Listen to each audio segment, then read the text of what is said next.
Thank you, Avinash. Thank you, organizers, for having me here. It's my absolute pleasure. It's been such a fantastic workshop so far, and I've learned so much in all of the talks. And I'm super excited to talk to you all about some optimization challenges. Sometimes the talk might get a bit more computer science, but then remind me to tell you about the optimization challenge and phrase it in the optimization terms if it is not clear. Okay, so this talk is, I'm going to cover I'm going to give you three examples of optimization questions that I'm actually very excited about. And so this is based on joint work with my fantastic collaborators, Jad Salem, Jay Mundra, and so Jad Salem was a former student who is now a faculty at US Naval Academy in the math department. And Jay is a current PhD student who's jointly advised by me and Mohit Singh. And Mohit Singh and Yuri Feinza and Devin Desai and Vijay Campbell, they've all been fantastic collaborators. And Xuan Zhang was a former PhD student at Columbia University, and she's now at Meta. Okay, so over the last many years, I've been thinking about what is the effect of using AI and machine learning and optimization over decisions that we make for humans. What is the impact of these decisions on human well-being? And how can we make our algorithms have a more positive societal impact? And so I think a lot about what does it mean to be fair? What does it mean to be biased? And there was a paper in Nature a few years back that basically said that bias is when scientific or technological decisions are based on a set of systemic, structural, or social concepts and norms, and the resulting technology can privilege some groups and harm others. And that is something that we already kind of saw in Andrea's talk earlier today. But this is a question like, what does it mean to privilege certain groups and harm others? Like, we'll keep kind of coming back to that. So here is some, I'm sure you might have seen many unintended consequences of algorithms and optimization and AI in your day-to-day lives. Here are some examples that I, picked out for this talk. So for example, one of them is an inventory routing example where Amazon was not providing same-day delivery to certain neighborhoods of various big cities in the US. And these neighborhoods were correlated with race and low-income groups. So after an outcry, Amazon actually said, okay, we are sorry, we are going to provide same-day delivery to all of these neighborhoods. This is an example of rating system. So think about matchings where, the recommendations turn out to be biased because the weight on the matching is created by reviewer ratings, and we as humans are a biased species with our own stereotypes in various ways. So the weights that are generated for such a recommendation system, or think about a bipartite matching, they reflect some human biases. And so these systems can then discriminate across various drivers, for example. This is a privacy concern where, we always assume mostly assume in our optimization problems that we have access to all of the relevant data or some noisy or stochastic versions of that data. But sometimes actually there is privatized data that is not even accessible. And so how do we make decisions based on that? In this news article, Facebook was letting advertisers target users by race or income groups, which causes discriminatory impact. So according to US anti-discrimination laws, marketing that is targeted can also be illegal.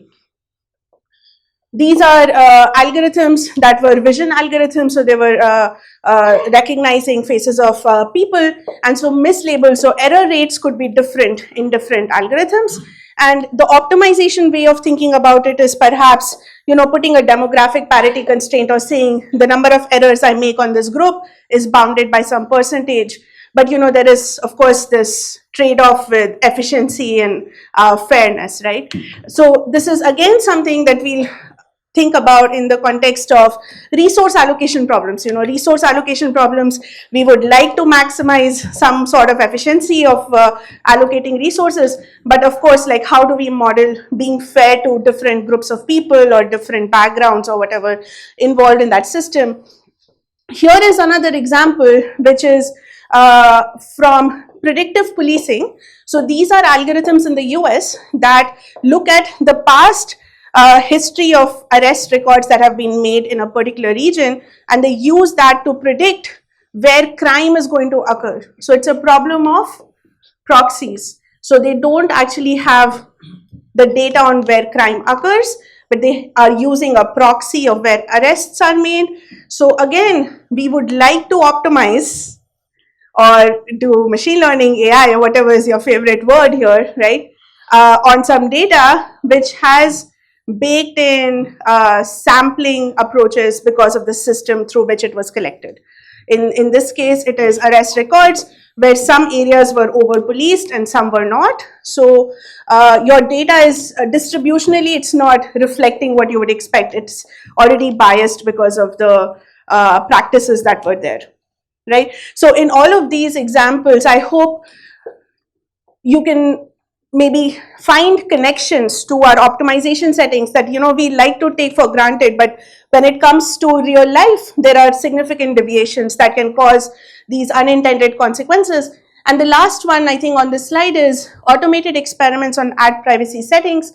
So in this case, this is a curious one, because here, even though you have an optimization algorithm that might be trying to maximize click-through rates, what happens is that female users are more lucrative for retail ads, and so they end up probably being shown less high-paying job ads where male users are shown that. So somehow our behaviors are again being incorporated, and the disparity is magnified through optimization. So even though you may have the data, you could have examples where the disparity in the decisions is magnified because of optimization.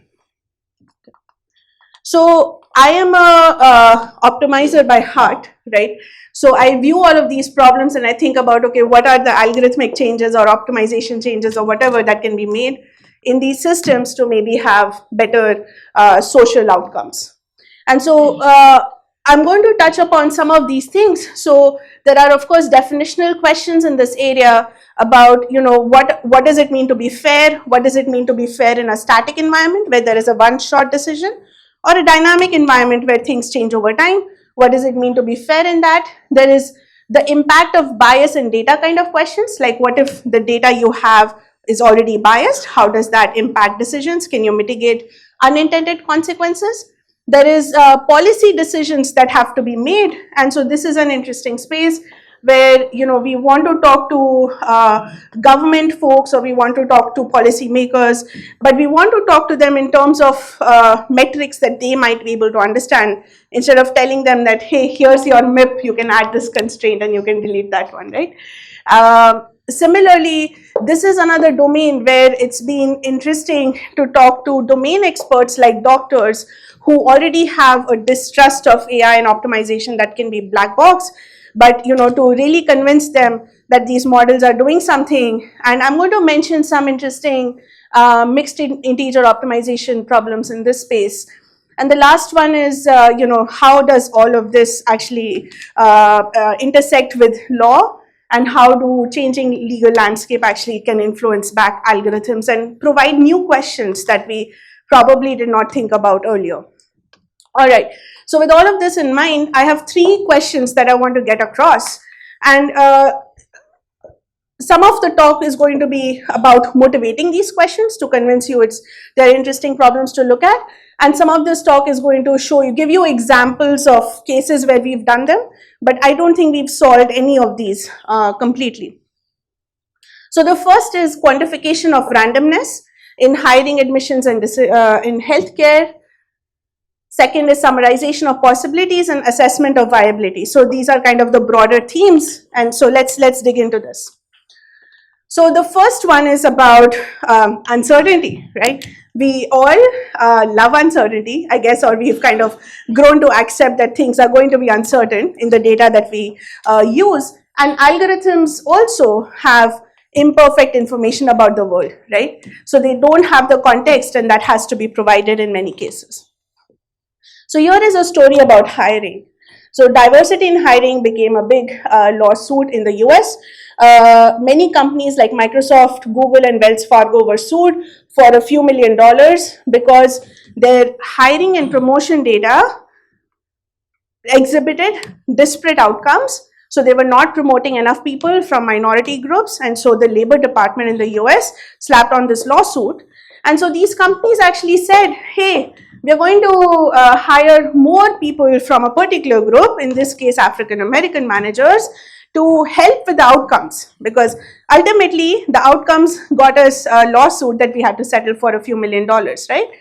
But the problem is that the US law actually doesn't even like this disparate treatment. So the US law says you cannot discriminate and say I'm going to hire from this group, and your hiring decision should not show this disparate outcome. So the question is now, okay, given this context, how can we potentially try to solve this problem? Any thoughts? Anonymize the applicant data. Good. Okay. So one thought is anonymize the applicant data, right? Why don't we just scrub off the name, scrub off the gender, scrub off the racial demographics, scrub everything, right? But now let's think back to our how is the data constructed example, right? So if the data already has baked in biases where female applicants through the system got always more than 80% score, and male applicants because of my system got less than 50%, if I scrub off the gender information, I can never select a male applicant. So I need the demographic information to correct for biases that might be in the data.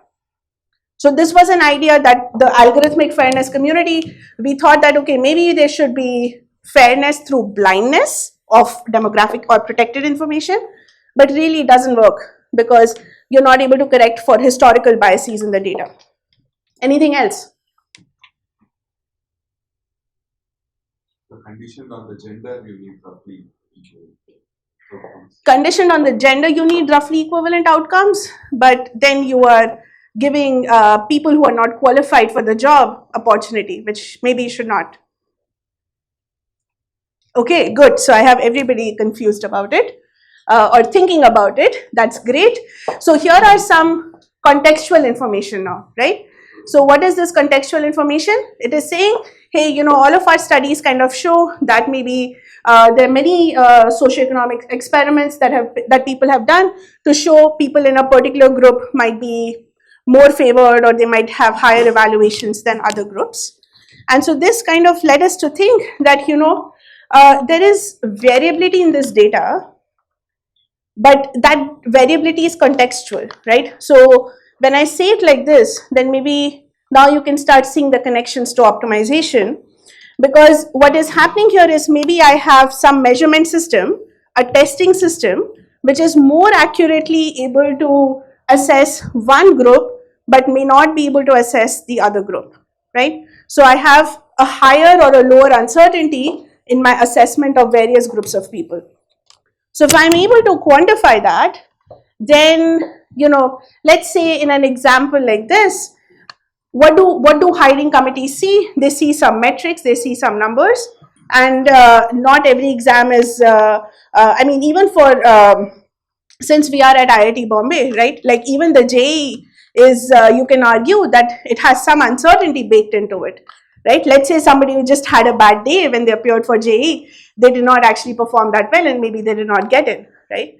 So maybe that's a whole different debate. I can see some people smiling in the audience, but suppose in the US context, there is, you know, there's some numbers that are given to us.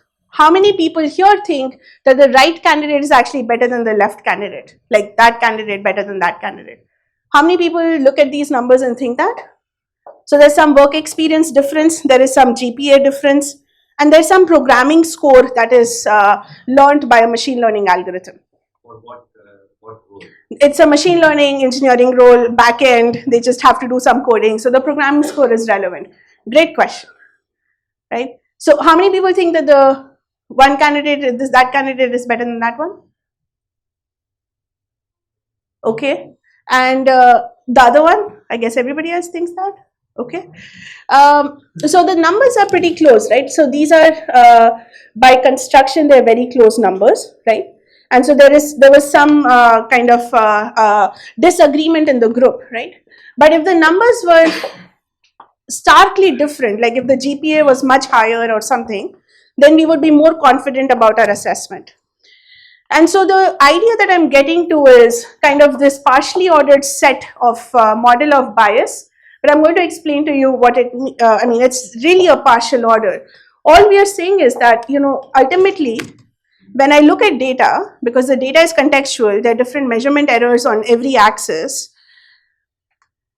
Sometimes the candidates are very different and it's easier to compare them, and sometimes it's not, right? So why don't we make that context actually transparent to the algorithm? And it's not a new idea, like that the partially ordered sets go back to Birkhoff in 1948, but that gets to the optimization challenge in today's world. So the question I want to ask is, how can we actually view people with the uncertainties that come in their measurement? So instead of having a point prediction of everything, a point prediction from a machine learning algorithm that's the hireability of this person, can I actually measure that uncertainty? Where does that person lie? What's the uncertainty along different dimensions? And then can I convert that into comparisons that we are confident about and adapt our optimization algorithms to this setting? Sorry? So we have some kind of a partial order here, right? So this candidate dominates this one and that green dominates this one, but these two are not comparable, right? So now instead of working with numeric data, just think about your favorite optimization problem and ask, what if the data was ordinal instead of numeric? Would we still have algorithms that work? And can we still adapt to this setting? All right, so I'm going to explain a little bit more in the hiring setting because we've set up that problem. And so in this case, if I wanted to pick two people, I would actually randomize over these three maximal elements in that partial order, because any of them could be the optimum. So I'm thinking of it from an adversarial perspective. Somebody else can assign their utilities and I need to select with some probability the top three candidates, but I only have 2 slots. So I'm going to randomize over those. But if I was just looking at cardinal data, I would have only picked up those 2 blue candidates, right? So this example, I thought it was interesting because it's giving the benefit of the doubt to that circled green candidate. It's saying that the green candidate could have had a performance that's best in the group, but maybe we've just not been able to measure that. So this doesn't correct for trajectory bias. So I'm going to propose this as just being transparent about the errors in my model. So not correcting for trajectory bias. So maybe if I could quantify the trajectory bias, then I would ask the same question, right? So I'm actually going to split it into 2 questions for you. Can we construct these data-driven partial orders? However you want to interpret that, right? It could be a simple single-shot machine learning algorithm that takes a resume and spits out a number, quantify the uncertainty around it, right? Or it could be a trajectory bias, or it could be any other form of biases that the psychological literature has studied, right? And then using these, can we actually adapt optimization algorithms for that setting? And so one thing, Vineet, that you might actually, in the optimization framework, the problem I'm thinking about is the max of the max of C transpose X, where C is uncertain and X is in some set, right? And so these problems are also interesting from that setting where they are now bilinear optimization problems. But I'm going to tell you about the more CS version of a problem that's sector tree problem. Okay. So they're both open questions. I'm going to give you one way of solving this specifically in that hiring setup. Okay. Any questions so far? All right. Yes. So dominance is even for very tiny So the way I've defined it is that if uncertainty sets don't overlap, I'm going to say, or if they're completely separated, I'm going to say one is better than the other. But you can think about it in also a probabilistic sense or a threshold sense. So you could think about, hey, it's a multidimensional uncertainty set. If it intersects with at most epsilon fraction of the volume, I'm going to still consider them comparable. If it doesn't, then they're incomparable, right? So you can have these thresholds. But then the question, the point is that we are being absolutely transparent about how we are handling the uncertainty in our estimates, right? And yes. So just Mhm. that formulation max of C in C is what is correcting for data bias. Yes. Okay. And it is giving people the benefit of the doubt instead of robust, which would say it's worst case. Okay. But sorry, Mhm. maybe something. But then won't it also analogously push the, if you have to talk in terms of those circles, blue and green circles that you had, won't it also analogously push the blue circle also further ahead, negating this effect? Right. So what I have is some sort of contextual uncertainty, which is much smaller here and larger here. Okay. So then I'm being transparent. It's not the fault of the candidate, but the fault of the system who was not able to measure the candidate. And so if you can get more data on the candidate, maybe you can have a better confidence, right? Okay. Good. All right. So construction of partial orders. So that's kind of the machine learning hat, right? So the data we had was an Indian data set where candidates reported their GPA, college, their quant scores, various quant scores. You can't read this, but this has some psychological traits as well, and so on. The curious thing about this was when we actually looked at the data, there is no difference between male and female distribution of scores. So in the data, we see that the normalized distribution of scores, of programming scores achieved by male and female candidates is similar distributionally. But when we fit a model to learn these, the model picked up a skew in favor of male candidates. So the model picked up a skew, which basically pushed male candidates roughly 16 points ahead of female candidates. So everything else the same. If the gender was flipped, the model would give them a higher score, right? And so here is a machine learning question, right? How do you train models that don't amplify the biases that are already there in the data? So we looked at this example and we said, you know, what we are going to do is we are basically going to look at the error distribution in the training data, and using that, we are going to calibrate plus minus 1 standard deviation of that normalized error distribution as our confidence for that score. So we are going to say, well, whatever your prediction is, I'm going to add plus minus that standard deviation of the error on the training data for female and male candidates. So now these two groups have different errors, right, different intervals. And using that, I'm actually going to construct a partial order. So now I have a partial order. So now let's keep that machine learning part separate and put on our optimization hat, the online optimization hat. And suppose I had the partial order for all the candidates given to me, I could select the maximal of those and kind of give them a deeper look. But the question we asked here was, let's say these candidates come one after the other in an online setting, right? And as they come, I have to make an irrevocable accept or reject decision. So it's a secretary algorithm. Secretary algorithms have been, they only look at the comparative values, you know, as early as 1960s. So this was a very nice setting to think about. And in this case, instead of candidates following a total order, they can follow a partial order, which is not known upfront. But we only know how many candidates are going to come in.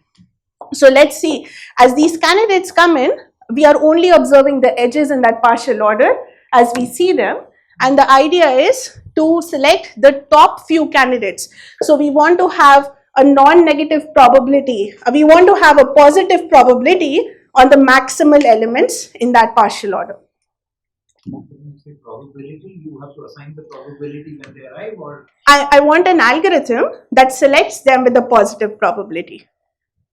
That will allow me to bound my competitive ratio So the competitive ratio is saying that I only know the partial order eventually, right? But I'm going to be competitive with respect to any numbers an adversary could assign, which are consistent with the partial order. So the adversary could give JAD 100 points, everybody else 0, that would be consistent with the partial order. So if my algorithm needs to have some fraction of the opt, it better select JAD. Otherwise, in that case, it will have 0 utility and the competitive ratio would be infinite. So this already gives us a very nice property that you have to hedge over all maximal elements in that partial order in order to be competitive.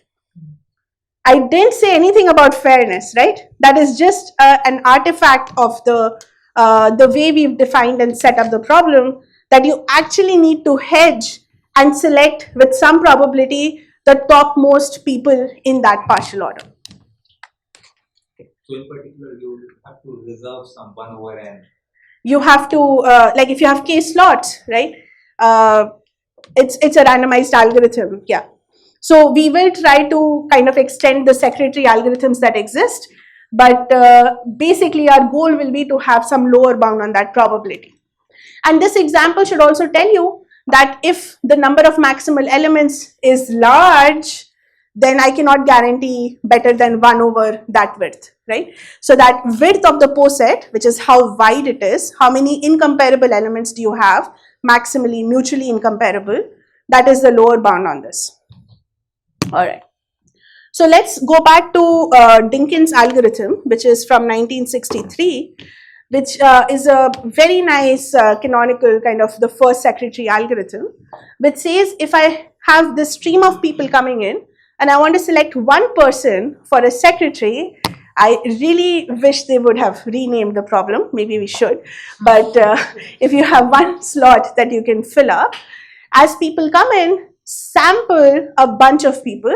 So now this is kind of people come in at random, and so you're sampling like a small subset, it's n over e in this case. Figure out who the maximum in that subset is, in this case it's 9, and whoever comes up after, pick the first one who beats that maximum. So that's this 10, right? And this algorithm turns out to be e-competitive. And that's the best you can do when you're selecting one person. If you're selecting the number of people that grows with the number of candidates, you can actually get pretty close to 1. Okay.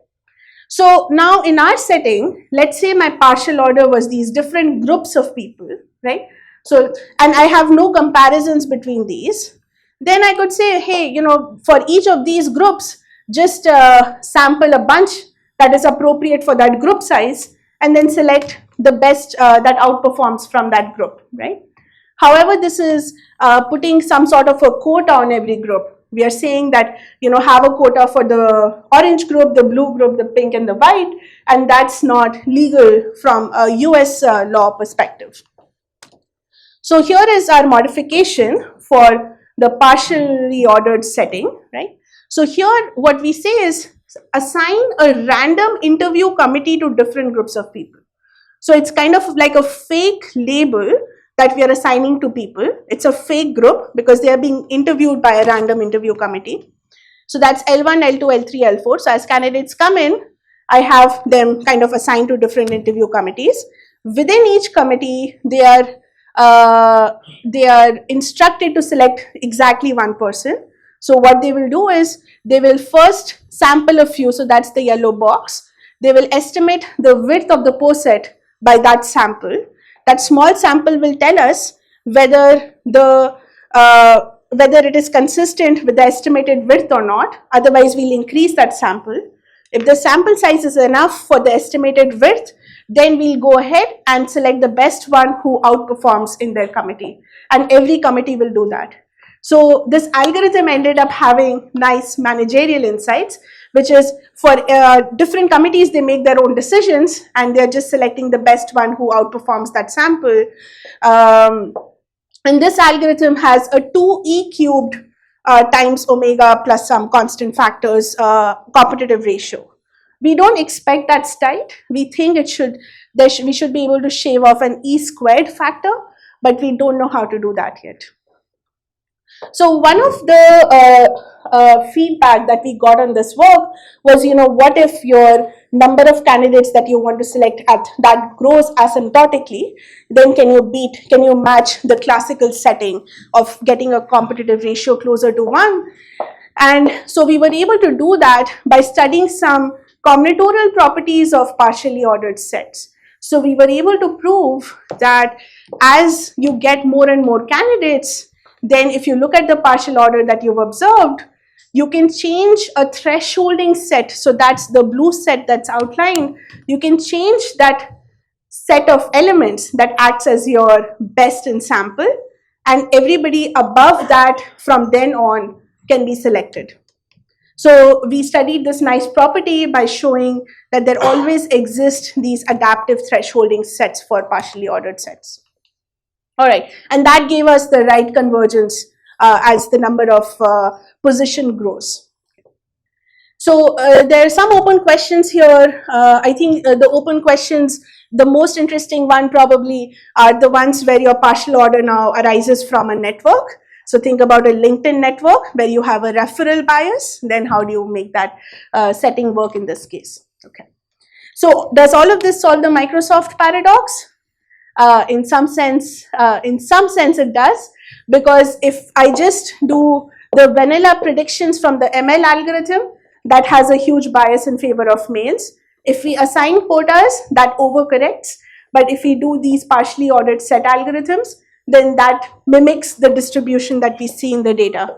So they are actually doing what was promised, is kind of assessing the uncertainty and replicating that in that algorithm. And then we worked further with the discrimination law professor, and we actually showed it's compatible with Title VII as well. So we have a law review paper which was really pushing my boundaries in terms of talking across disciplines, but happy to chat about that offline. Okay. So as promised, let's maybe, here is a MIP question for you.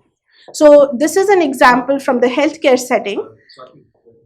So what about fairness across individuals in different cohorts?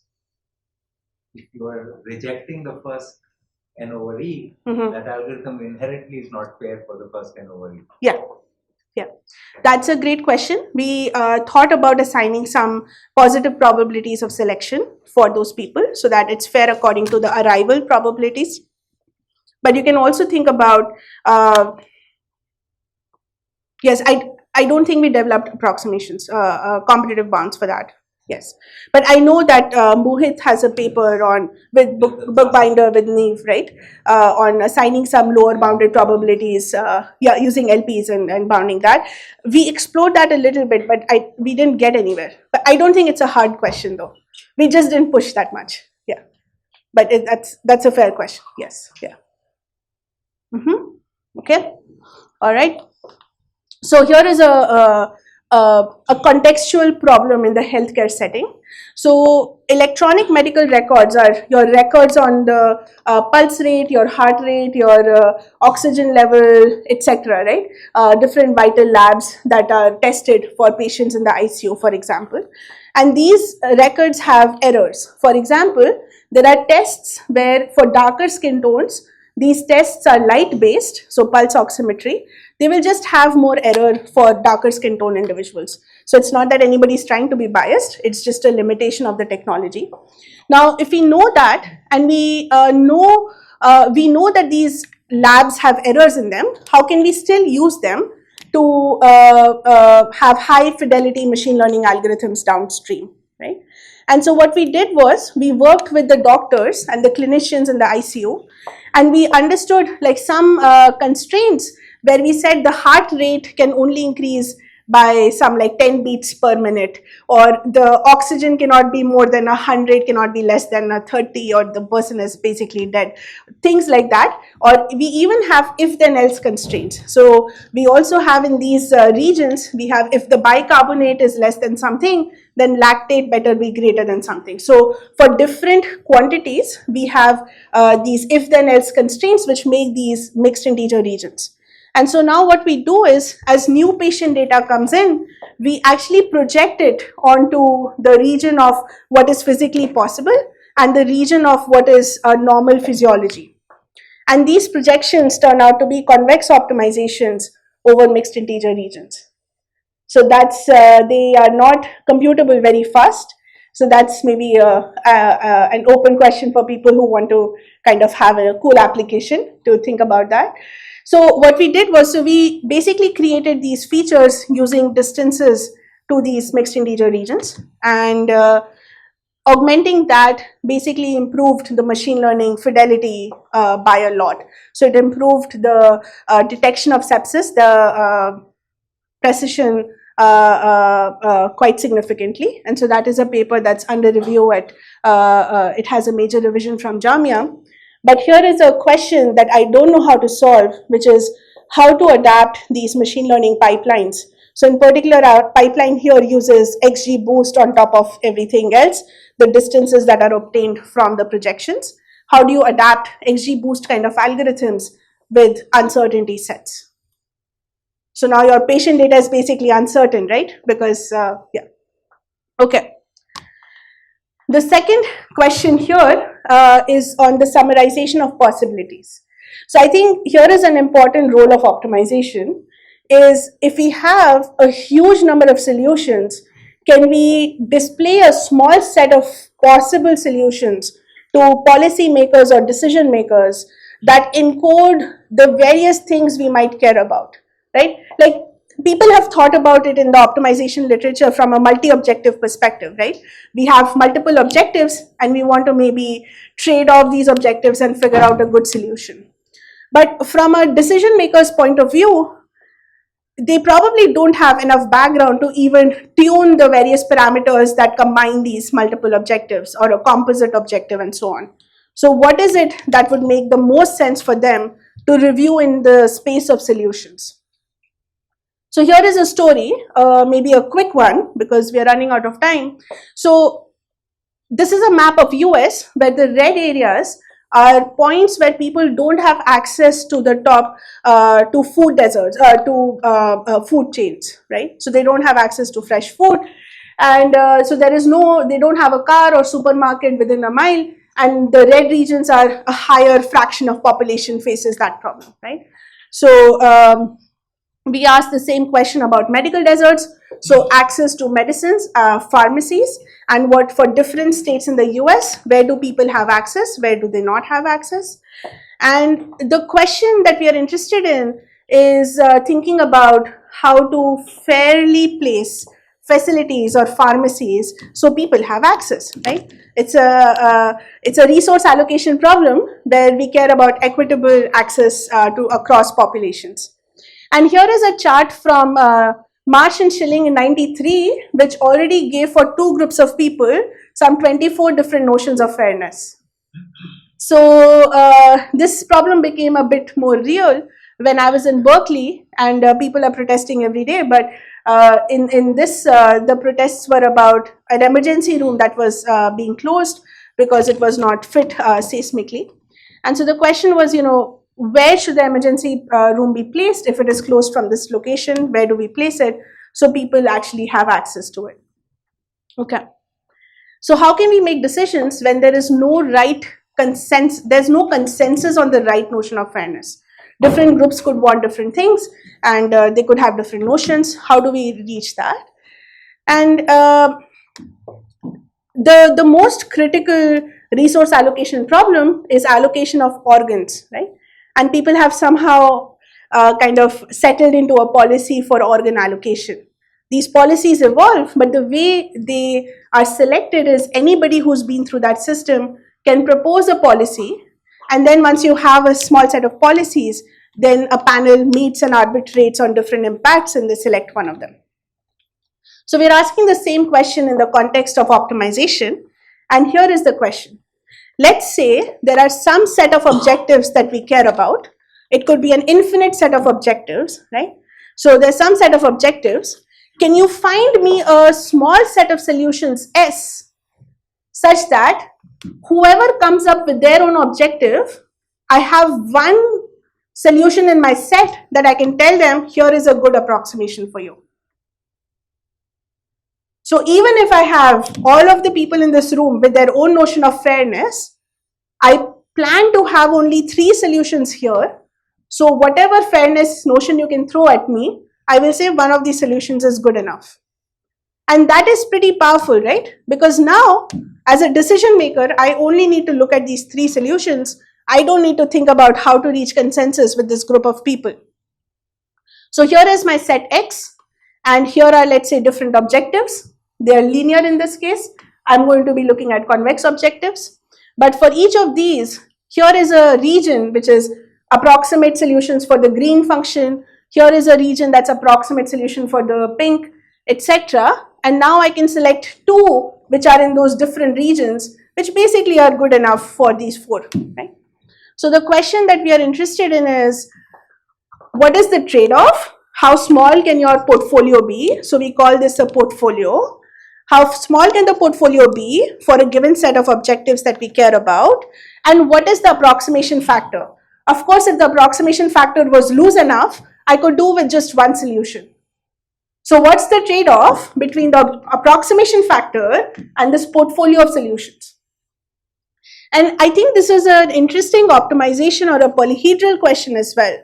Because effectively what I'm asking is, look at the optimum, this set of optimal solutions for every objective, and take a covering region that covers that polyhedron up to an alpha dilation. How many solutions do you need to cover the entire set of alpha dilations for all of these different functions, right? And how does that grow? So it says something about kind of the way we understand diameters or, the structure of polytopes. Okay.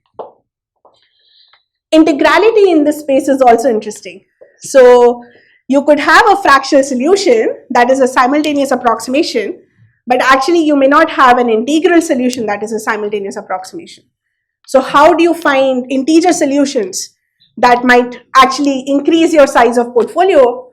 And sometimes we've also found existence of integer portfolios, but it's NP hard to compute them. So integrality also has that distinction where you might have something that exists for ordered set cover in this case, but is NP hard to compute. Okay.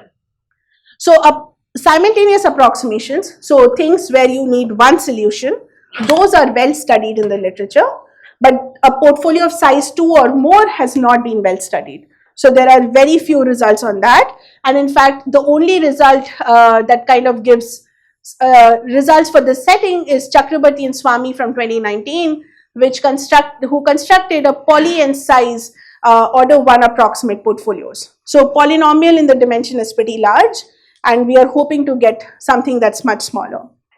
And here is one technique that I'm just quickly going to give you an insight about for facility location, because that's the example we started with. So facility location seeks to minimize the cost of open facilities and the sum of distances traveled by everybody. The fair version of it minimizes, let's say, the LP norms. So my set of objectives that I have in mind are all LP norms for P greater than 1. And we would like to minimize the cost of open facilities and the average distance for every group. I'm going to take the LP norm of that, and I want to approximate all of the LP norms. So LP infinity gives me the min max, right? Max distance, max average distance, and L1 gives me back the efficiency objective. So the algorithm, the approximation that was given by Schmois et al., it actually works for our case as well, because their argument basically works for sublinear functions, which is also true here. So for a fixed P norm, it is easy to get a 4 approximation. Now let's talk about how might one construct a portfolio. in this case, we construct a log R portfolio. R is the number of groups. So if I have 32 groups, this is just a 5 solution portfolio. And the way we construct it is 2 arguments basically. So one is for any set of open facilities, if I decrease my P, if I increase my P, it is a decreasing function, right? Because the LP norm of a vector only decreases as you increase P. That's the first bullet here. And opt1, L1 norm is bounded by R times L infinity norm. That's also a trivial fact, right? So what we are going to do is, we are going to look at what is the opt of L1 norm, and after that I know that the optimum for other norms will only decrease, right? And what we are going to do is take an approximate solution here, half of that opt value for some P norm, half of that opt value for some P norm, and for these selected P's, I'm just going to take their approximation factors. So this already gives a log R size portfolio that approximates all P norms. So that's maybe step 1. It's pretty easy to do that, right? And you can also do a finer grid and you can increase your approximation factor. But if you're interested in these kind of problems, we have an upcoming paper at SODA with Mohit Singh and Jay Mundra on balancing and characterizing the trade-offs between the size of the portfolio and alpha for various combinatorial problems. Okay, so we also implemented this, or rather Jay implemented it, and he showed that US has medical deserts that are mostly concentrated in racial minorities, and using our portfolio approach, we can actually decrease disparities. So what we do is that green circle, so the disparities in distances across low income and all populations and white populations, etc., they are more equitable. Okay, so this question, let me skip that, and let me then kind of just say again that I think the role of optimization in summarizing reasonable possibilities, even when we are not confident about what our objective should be, I think is very important, and I think we need to explore more on that. All right. The last one is an interesting question about online optimization that is really motivated from some recent lawsuits in this space, in the space of demand learning. So demand learning is when we have these online giants like Amazon or any online retail giant, which change prices of their goods every minute or so, right?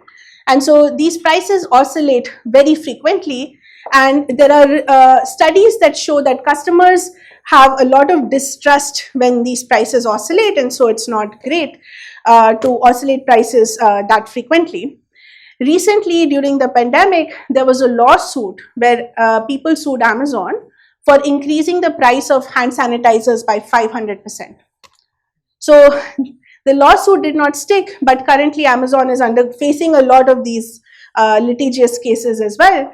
But that piqued our attention, and we thought of, okay, is it even possible to do online optimization, to do some sort of stochastic convex optimization, excuse me, if you only restrict to monotone movements? Can you have, so all of these trajectories, right? Think about your favorite optimization algorithm under stochastic information, or even under deterministic information. Think about gradient descent. It will oscillate down to the minimum point, right? So is it possible to have a variant where it monotonically converges? So I have a trajectory constraint where my function monotonically converges to the optimum. Is it possible to do that? And what is the role of noisy feedback in this? So here are non-monotonicities of existing algorithms. So UCB, and this is Hassan and Levy's bandit convex optimization algorithm. They are very non-monotone. They will basically do this back and forth oscillation to estimate the gradient at a particular point and then move along that. They could overshoot the optimum, they have to come back, right?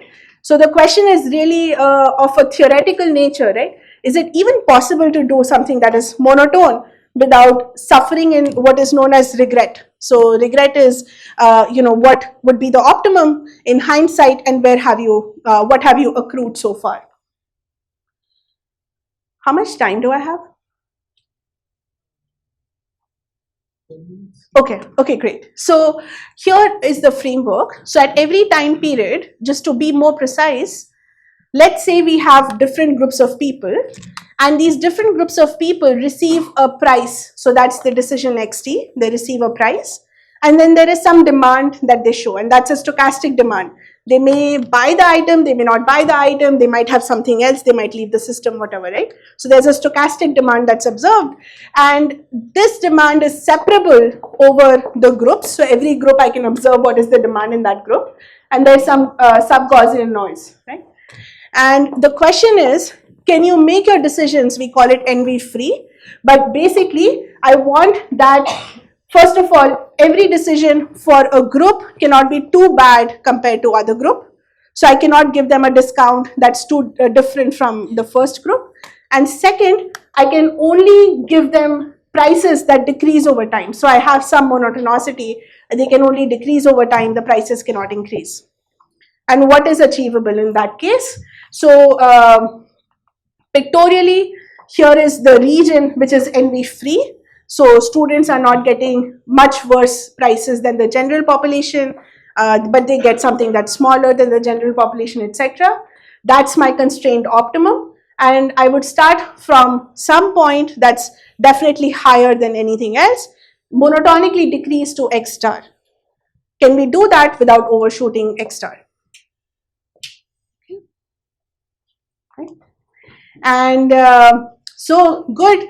So in this one, there are some lower bounds. So for example, there's a very nice paper by Ravi and Sujia and Andrew Lee in 2021, where they showed that if your function is unimodal in Lipschitz, then you actually lose in achievable regret compared to non-monotone setting. So the best regret here is t to the 2/3, but you can only get t to the 3/4 if you have that monotonic constraint. And so what we did in parallel somewhat is to show that actually there is no gap in achievable regret if your function is smooth and PL and satisfies the PL inequality. So it's slightly weaker than strong convexity, but effectively for smooth and strongly convex functions, we can show that there is no gap. And that was a non-trivial challenge, because if you look at the continuous time dynamic of gradient descent, it's monotone. But to discretize that, we had to understand kind of these lagged points where we can jump with confidence, where we know we are not overshooting. That uses smoothness. And the hard part is with the noise.